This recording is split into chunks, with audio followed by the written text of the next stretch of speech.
For 17 hours Saturday, Baltimore's automated 911 system hacked and offline as dispatchers were forced to take over manual operations. It's not clear who was behind the attack, and the city insists no emergency calls were missed.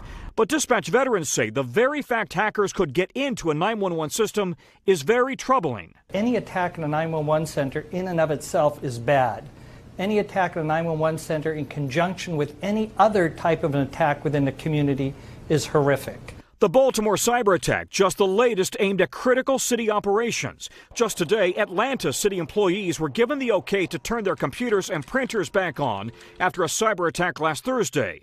City workers reverted to pen and paper after hackers demanded $51,000 to unlock the city's computers. Several departments have been affected by the attack. However, we can say that our departments of public safety, water services operation, and airport are operating without incident. Other cities recently hacked: Sarasota, Florida, Leeds, Alabama, which paid thousands of dollars to regain payroll and personnel files, and Charlotte, North Carolina, which had backed up its systems and refused to pay a ransom.